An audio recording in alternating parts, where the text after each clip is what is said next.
I now noticed BFG staring at the mural on the wall. As they say, a mother in a fire forest looks for her child's location.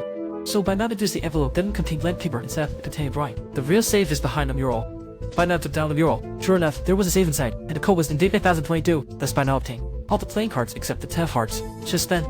CSF's power system suddenly malfunctioned, then quickly returned to normal. I now let Joji reunited in the courtyard after stealing the card. Joji thought I now shouldn't exploit innocent Joshu like this. The two argued about whether to betray Joshui. Just as Joji was about to leave in disappointment, I now noticed something odd. Don't bother.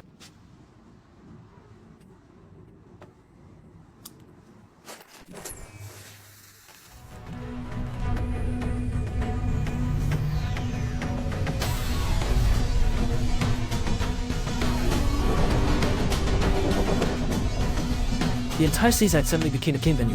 A voice came over the broadcast to thank all the guests for their support. The hotel prepared a game for everyone, and the game's difficulty is the previously unseen 10 of hearts. A girl laid that in the lobby with a dagger in her chest. The real killer is lurking among the crowd. Players must identify the murderer within 2 hours, thrown into the fire ascensions. Otherwise, everyone dies when the time's up. The deceased's best friend is the first suspect. They are usually inseparable, but they weren't together today. The guy with the nose ring immediately was to throw someone into the fire. One-haired sister and Sakoi step up to stop him, suggest finding the killer based on alibis. Don't jump to conclusions without evidence. Someone noticed the blood on Sister who was handkerchief. Sister Full quickly explains it's the Hatmaker's blood. She suspects the Hatmaker was killed by the martial faction because the bullets retrieved from the body were the specification used by the martial faction. This is where the Basvel makes his appearance. He straightforwardly urges the area hand to confess, otherwise the martial faction was slaughtered everyone here. The game begins. As the guy with the nose ring fires into the air, everyone frantically runs for their legs. Even some from the martial faction began to question this. As for the ending, naturally, a new let up and the nose ring guy. The seaside becomes a living hell. To make the slaughter easier, a fire was set in the hotel. People ran to the yard to escape the flames. Meanwhile, the nose ring updates a real-life shooter on the rooftop. This way, the martial faction doesn't have to struggle to move bodies. Sure enough, this tactic is very effective. The main players were driven out of the building by the smoke. They were slaughtered before they could escape. Meanwhile, Sakumi is searching for Sakwasha with her friend. When searching a room, a martial artist hiding in the bathtub, afraid to show off, learned from the opponent that Joshua is locked on the 4th floor. Meanwhile, the guy with the nose ring is taking out enemies one by one. The reason the nose ring died is so reckless is that in his previous life, he was a victim of school violence. Ironically, after coming to this world, he became one of the cruelest bullies. However, said him, tell us to watch your video tonight. Do you really think I can hit you up close with this rifle? Yeah. You idiot! What's going on?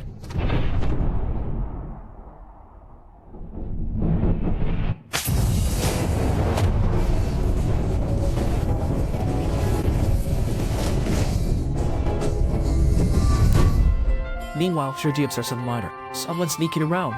She heads to the office, only to find Hoji rummaging through everything. Hoji was planning to use blood compound to lift fingerprints from the crime scene. However, after they stepped out, they were blocked by the tattooed man. Shoji steps up to confront him, wanting to exchange blows with the tattooed man. Hoji hurried back to collect fingerprints. Shoji seems like just a weak woman, yet she's holding her own against the tattooed man with a huge knife. This piques the tattooed man's interest in her past career. But she's a ordinary clothing store employee.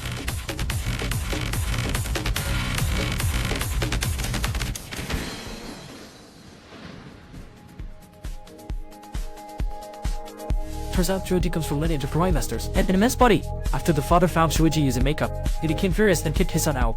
From then on, Shoji left home and was never heard from again, until many years later when he met his mother over her deathbed. Shoji had undergone surgery to become a woman. To his surprise, his mother did not blame her. She even felt Shoji's new appearance suited her better. The tattooed man was actually a frustrated writer. For the first time, he felt alive in this world, so he shook his head, covering himself in strange tattoos. He didn't want to return to his old life. The tattooed man completely denied his past. In contrast, Shoji dared to confront her past. The outcome of this battle was clear to see.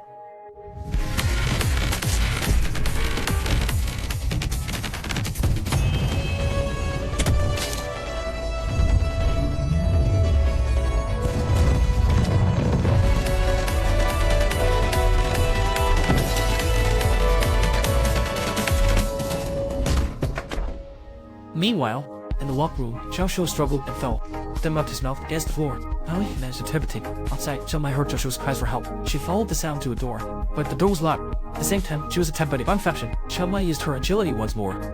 She entered the room where Joshua was hoved through a window. Ultimately, she successfully rescued him. At that moment, there were only 30 minutes left in the game. Xiaomai believed that if the killer wanted to evade capture, then they would have to blend in with hunters to kill. In other words, the killer could be someone from the Bang faction, but Joshua did not agree. It is continues. Fighters will eventually turn on each other. And this game is not just about killing everyone. Hearts is mainly about manipulating people. At this point, Joshua said this have to wait. He shouldn't view it from a player's perspective. Instead, he must think like an organizer. The Hatmaker and the girl died in succession. Then the seaside became the game venue. This game was designed by someone familiar with the seaside. At the right moment! Meanwhile, Sister Who's state of analysis reached a conclusion. Just when she was about to share the results, she was attacked by the fighters and lost consciousness. Meanwhile, Joshua figured out who the real killer was. By this time, the remaining players were surrounded by the fighters. Just as Psyche ordered to net them all, Joshua showed up just in time to stop the massacre. He had been locked in his small room before the game started. He had a solid alibi. So Benji had no reason to kill him. Joshua urged Benji to work together to find the culprit, but Benji knocked him down with 2 punches. Now it's clear to me. You attacked the only player at the seaside with an alibi, Joshua. This means that you are the real killer. With this accusation, everyone began to doubt the IG again. Unexpectedly, Benji not only didn't reveal it, but also openly admitted.